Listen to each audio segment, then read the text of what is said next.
देख रहे हैं न्यूज टीवी इंडिया।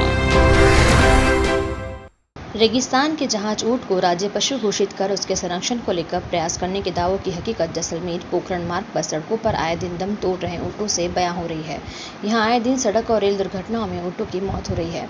उधर रेगिस्तानी जैसलमेर जिले में उष्ट्र विकास योजना की प्रगति इतनी धीमी है कि निर्धारित लक्ष्य में ऊंट पालकों को लाभान्वित करने की सरकारी मंशा पूरी होती नजर नहीं आती। रेगिस्तान के जहाज रूप में विशिष्ट पहचान रखने वाला ऊंट अब विलुप्त होने के कगार पर है। रेगिस्तान के जहाज यानी ऊंट पर इन दिनों संकट के गहरे बादल मंडरा रहे हैं और आने वाले समय में शायद भावी पीढ़ी को ऊंट को तस्वीरों में ही देखा पाए। राज्य सरकार की ओर से उष्ट ऊंटों की लगातार घटती संख्या को रोकने के लिए और ऊंटों के संरक्षण संवर्धन के लिए उष्ट विकास योजना शुरू की गई थी, लेकिन जागरूकता के अभाव में यह योजना भी कारगर साबित नहीं हो रही। इस योजना के तहत जिले के सभी मूल निवासी ऊंट पालक, चाहे वे किसी भी वर्ग से संबंधित हो, जिले में पाई जाने वाली सभी उष्ट वंशीय नस्लों के लिए सहायता दी जाएगी। योजना के तहत सभी ऊंट पालकों को अपना पंजीकरण नजदीकी पशु चिकित्सालय में करवा सकते हैं। पंजीकृत सभी उष्ट वंशीय पशुओं को औषधियाँ, खनिज, लवण, कृमिनाशक दवा विभागीय पशु की ओर से निःशुल्क उपलब्ध कराई जाएगी तथा पंजीकृत ऊँटने के बयाने पर उत्पन्न नर या मादा बच्चे को 1 माह की उम्र पर 3,000 रुपये, 9 माह की उम्र पर 3,000 रुपये तथा 18 माह की उम्र पूर्ण करने पर 4,000 रुपये की आर्थिक सहायता दी जाएगी। पंजीकृत सभी उष्टवंशीय पशुओं का भामाशाह पशु बीमा योजना अंतर्गत बीमा कराया जाना आवश्यक किया गया था। पशुपालन विभाग के आंकड़ों के अनुसार प्रतिवर्ष ऊँटों की संख्या घट रही है। पशुपालन विभाग द्वारा पशुगणना 2007 की तुलना में 2012 में ऊँटों की संख्या में 22.79% कम हुई है। आशंका है कि यदि इस दिशा में कुछ कदम नहीं उठाया गया तो ऊँट किताबों व इंटरनेट तक सिमट जाएंगे। यह हालात तब है जब ऊँट के संरक्षण को लेकर राजस्थान सरकार ने 30 जून 2014 को इसे राज्य पशु घोषित किया था। आए दिन होने वाली रेल और सड़क दुर्घटना में ऊँटों की मौत हो रही है। गत एक वर्ष में से रामदेवरा और पोखरण क्षेत्रों में रेल और सड़क दुर्घटनाओं में 2 दर्जन ऊँटों से अधिक मौत हो चुकी है।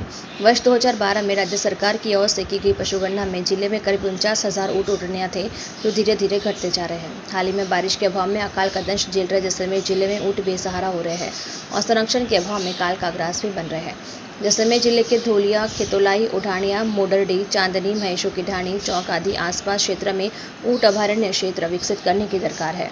यहाँ तारबंदी और उसमें पेयजल और चारे की व्यवस्था भी हो। रेल ट्रैक व सड़कों के किनारे दोनों तरफ तारबंदी की व्यवस्था हो ताकि ऊँट रेलवे ट्रैक पर सड़क पर पहुँच नहीं सके और हादसे में काल का ग्रास न बने। ऊँटों के विचरण के लिए जिले की सबसे बड़ी देगराय ओरण में थी, जिस पर भी अब निजी कंपनियों ने अपना कब्जा कर लिया है। ओरण के अंदर बिजली के बड़े बड़े पावर हाउस बनाने शुरू हो गए हैं, जो आने वाले समय में वहाँ पशुओं को विचरण पर पाबंदी भी लग जाएगी। आपको बता दें कि ऊँटों के संवर्धन और संरक्षण के लिए शुरू की गई महत्वाकांक्षी सरकारी योजना का अभी तक जिले के ग्रामीण क्षेत्रों में प्रचार प्रसार नहीं के बराबर ही है। अधिकांश ग्रामीणों को योजना का नाम तक मालूम नहीं है। ऐसे में टोडिया के जन्म लेने से पहले से प्रारंभ होने वाली योजना के क्रियान्वयन में से कैसे हिस्सेदारी निभा पाएंगे। विभाग की माने तो पहले सभी जगहों से प्रस्ताव प्राप्त होंगे, उसके बाद जिला स्तर से अधिकारी जाकर वस्तुस्थिति का जायजा लेंगे और संतुष्ट होने के बाद संबंधित पशुपालक को लाभान्वित किया जाएगा। एक बार में 100 से 150 लीटर पानी पीने वाला ऊँट 1 सप्ताह पानी पिए भीषण गर्मी में रह सकता है। इस खासियत के कारण पश्चिमी राजस्थान के गांव में ऊँट लंबे अरसे से काफ़ी उपयोगी रहा है। सरकार ने हाल ही में ऊँट की बिक्री व परिवहन पर रोक लगा दी थी। इनका भी विपरीत प्रभाव पड़ा और ग्रामीण इसका गुणवत्ता बढ़ाने में कम रुचि लेने लगे, क्योंकि ऊँट को पालना भी कम खर्चीला नहीं है। गौरतलब है कि कुछ वर्ष पहले गाँवों में लोगों की आजीविका के साधन के रूप में ऊँट की पहचान थी। ऊँट के कम उपयोग के बावजूद विदेशी पर्यटक ऊँट की सवारी ज़्यादा पसंद करते हैं। कैमल सफारी के माध्यम से कई पशुपालक आजीविका चला रहे हैं। विदेशी पर्यटक सजे धजे ऊँट का फोटोशूट कराने का भी शौक रखते हैं। वहीं रेगिस्तानी धुरों पर ऊँट का नृत्य भी अनूठा है, लेकिन ऊँटों की घट रही संख्या पर्यटन विकास के लिए भी चिंताजनक है। अभी ऊँटों की संख्या जैसे जैसलमेर के अंदर और ये पूरे राजस्थान में निरंतर घटती जा रही है और हमारे जैसलमेर के अंदर ऊँटों की संख्या बिल्कुल अभी जो पहले थी उससे कई गुना घट रही है। इसके ऊपर जो उष्ट प्रजनन योजना थी वो भी ख़त्म कर दी गई है और अभी जो ऊँटों की आय है वो बिल्कुल न के बराबर है। ऊँटों का चारागाह जो यहाँ जैसलमेर के अंदर निरंतर चारागाह जो रिकॉर्ड में दर्ज नहीं है और ये निरंतर कंपनियों के चपेट में जा रहा है और ये अगर इस तरीके से ये सिलसिला जारी रहेगा तो ये ऊँट सिर्फ कागज़ों में सिमट जाएंगे। वहीं रेगिस्तान में 65 किलोमीटर प्रति घंटे की रफ्तार से दौड़ने वाला ऊँट रेगिस्तान का जहाज कहा जाता है। सवारी की दृष्टि से सबसे उत्तम गोमट नस्ल मानी जाती है। वहीं बोझट होने वाले के लिए बीकानेरी ऊँट को श्रेष्ठ माना जाता है। ऊँटों के संरक्षण के लिए बीकानेर में राष्ट्रीय उष्ट अनुसंधान केंद्र की स्थापना की गई है। ऊँट को राज्य पशु घोषित करने के साथ ही बिक्री व परिवहन पर प्रतिबंध लगाने से पशुपालकों में ऊँट के प्रति रुचि कम हुई है। लोकहित पशुपालक संस्थान द्वारा सादड़ी में देश में पहली ऊँटनी के दूध की डेयरी स्थापित की गई है, जिससे राज्य में 200 रुपये व दूसरे राज्यों में 300 रुपये प्रति लीटर की कीमत से दूध बेचा जाता रहा है।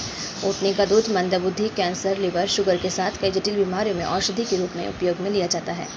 राज्य सरकार ऊँटों की संख्या को बढ़ावा देने के लिए राज्य पशु ऊँट के बच्चे पैदा होने पर पशुपालक को 10,000 रुपये की प्रोत्साहन राशि दी जाती है।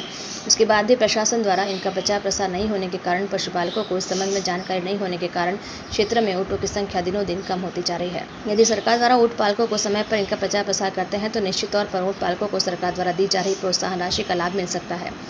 पूरे विश्व में ऊँटों के संरक्षण को लेकर जर्मनी की डॉक्टर इल्से ने जैसलमेर आए दौरे पर सावंता गांव में ऊँटों के संरक्षण को लेकर अपना दुख बयां किया कि इस तरह ऊँटों की अनदेखी की गई तो आने वाले समय में यह रेगिस्तान का जहाज ऊँट खत्म हो जाएगा।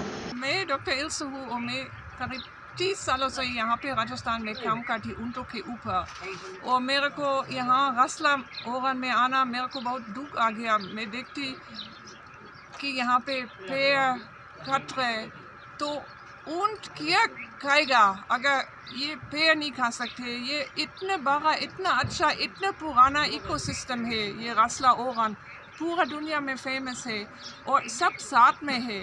मतलब वो बॉडी का पेड़ जो वो ओरन में है, वो दूध, ऊँटों का दूध बहुत मीठा बनता है। तो एक बहुत खास चीज़ है, खास बात है। और आप खाली ऊँट नहीं बच सकते, ऊँट के साथ में ये ओरन भी बचाना है।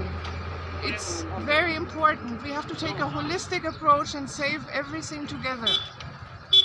ताज़ा न्यूज़ अपडेट्स पाने के लिए हमारे चैनल को सब्सक्राइब जरूर करें और शेयर एंड कमेंट करना ना भूलें। न्यूज़ टीवी इंडिया पर